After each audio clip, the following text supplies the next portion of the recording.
In 48 hours, they're erasing my memory of my dead mother. Unless I stop them first. My name is Yuki Tanaka. In 48 hours, I'm scheduled for mandatory memory extraction. They want to delete my mother. I'm standing in Director Chen's office right now, watching him smile that empty smile. He slides a tablet across his desk. Your psychological profile flags 3 traumatic memories, Dr. Tanaka. Your parents in the Seattle floods. Your miscarriage. Your divorce. His voice is flat. Bureaucratic. The new mandate requires all facility personnel to undergo extraction. You're scheduled for Thursday at 0900 hours. I don't consent. Consent is no longer required for high-distress memories. Read the mandate. He taps the tablet. Thursday. 0900 hours. Don't be late to your own unburdening. The smell hits me as I leave his office. The memory extraction facility in Neo-Shanghai smells like bleach and ozone. It smells like forgetting. I taste copper. I always taste copper when I'm afraid. 48 hours. That's all I have. 36 hours until extraction. The memory comes without warning. I'm 7 years old. Mom's teaching me to fold origami cranes in our kitchen in Seattle. Her hands guide mine, paper corner to corner, crease sharp with your thumbnail, now fold again. The radio plays old jazz. She hums along, off-key. I can smell the green tea cooling on the counter. Why cranes, Mom? Because they remember how to fly home, she says. No matter how far they go, they remember. 3 years later, the floods took her. Took Dad. Took Seattle.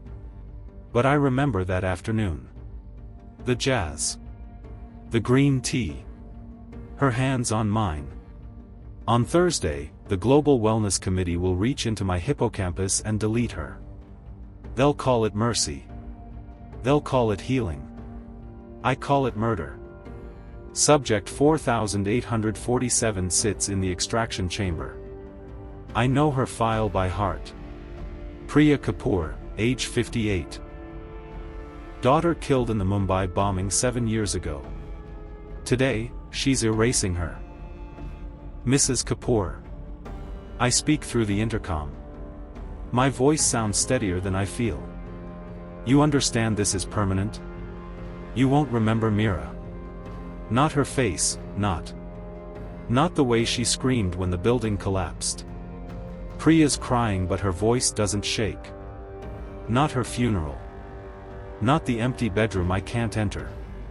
Not her favorite song that makes me want to die every single time I hear it. The good memories are what make the pain unbearable, Doctor. Priya meets my eyes through the glass. Every happy memory is a knife. I'm bleeding to death from joy. My finger hovers over the activation button. I've done this 18,492 times. Mrs. Kapoor will be 18,493. Please, she whispers. I press the button. The chamber floods with blue light. On my display, Priya's memory constellation lights up, every neural pathway connected to her daughter, glowing like dying stars. I watch each node die. First day of school. Gone. Learning to ride a bike. Gone. Wedding day. Gone. The bombing. Gone. The funeral. Gone. 7 years of grief. Gone. 7 years of motherhood. Gone. The light fades. Priya opens her eyes. How do you feel? I ask. Fine. She smiles. Empty. Perfect. Actually, I feel great. Light. Do you remember why you came here? No. The smile doesn't falter. Should I? I can't sleep. I'm in the facility's archive, 7 levels below ground, behind security that recognizes my biometrics. The servers hum. They always hum. It sounds like bees dying. This room holds 18 million extracted memories. Compressed into data crystals. Filed away. But that's not what I'm here for. I crack the committee's deep files. The encryption is a joke, they never expected anyone inside to look. The research materializes on my screen. Every extraction damages the brain. After 3 procedures, people can't form new emotional memories. Love, joy, fear, all of it stops working. I read faster. My hands are shaking. In 5 years, maybe 10, the 18 million people we've helped won't be able to remember anything that matters. They'll be alive. Breathing. Eating. Working. But empty. And the committee knows. It's right there in the classified summary, acceptable collateral damage. The price of planetary peace. I download everything to a quantum drive. My heart hammers against my ribs. The Global Wellness Initiative isn't curing trauma. It's lobotomizing humanity one memory at a time. I find James Morrison's file. My colleague. My friend. The man who discovered this same data 3 months ago. His extraction request came 48 hours after he compiled the evidence. Voluntary, the file says. But I pull the security footage. I watch James in an interrogation room. Director Chen across the table. The audio is muted, but I can read lips well enough. This research stays buried. I have a responsibility to. You have a choice. Extraction or imprisonment. James chose extraction. Now he works in recovery, smiling at patients, telling them how wonderful they'll feel. He doesn't remember he ever cared about anything. I watched the security footage 3 times. My hands won't stop shaking. They erased my friend. Tomorrow, they'll erase me. Tomorrow at 0900 hours, that's me. Unless I do something monumentally stupid.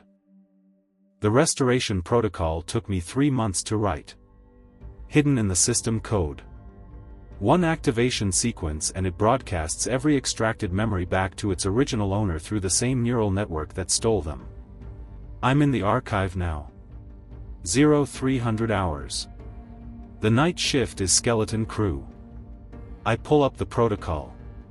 My fingers rest on the haptic interface. 18 million people will wake up tomorrow remembering everything they paid to forget. The chaos will be catastrophic. Suicides. Breakdowns. The committee will execute me for this. Slowly. Publicly. But they'll remember. They'll know what was done to them. I think of Priya Kapoor's empty smile. I think of my mother's hands guiding mine. Paper corner to corner. Crease sharp. They remember how to fly home. I think of Thursday at 0900 hours. Director Chen reaching into my head and deleting the only thing I have left of her. My hand moves toward the activation key. Then stops. What if I'm wrong? What if the forgetting really is mercy? What if I cause 18 million people to relive their worst moments and it kills them? What if the committee is right and I'm just a traumatized woman who can't let go? The cursor blinks. Waiting. I close my eyes. I smell green tea and old jazz. I feel my mother's hands on mine. They remember how to fly home. I activate the protocol. Nothing happens. Then the alarms scream. Unauthorized access. Neural network breach. Security to archive level. The holographic display explodes with data. 18 million memory packets flooding into the global network. Finding their way home through neural implants everyone has. Everyone trusted. Upload progress, 12%. 24%. 39%. The door shudders. Someone's overriding the locks. 52%. 61%. The first gunshot blows the door mechanism. Sparks shower across the servers. 73%. 88%. Guards pour through the doorway. Weapons raised. Shouting. 94%. 99%. Step away from the terminal. 100%. Upload complete. I raise my hands. Blood runs down my chin. I've bitten through my lip without noticing. You have no idea what you've done, the lead guard says. Yes, I say. I do. The detention cell is small and gray and smells like concrete. Through the narrow window, I can hear the city. Screaming. Crying. Sirens. 18 million people woke up 3 days ago remembering their dead children, their lost loves, their bombed cities, their betrayals, their failures, their grief. The news feeds call it the catastrophe. Hospitals are overwhelmed. The suicide rate has spiked 400%. Riots in 7 major cities. The Global Wellness Committee has declared martial law. Director Chen visited yesterday. He didn't smile. For the first time since his own extraction, he didn't smile.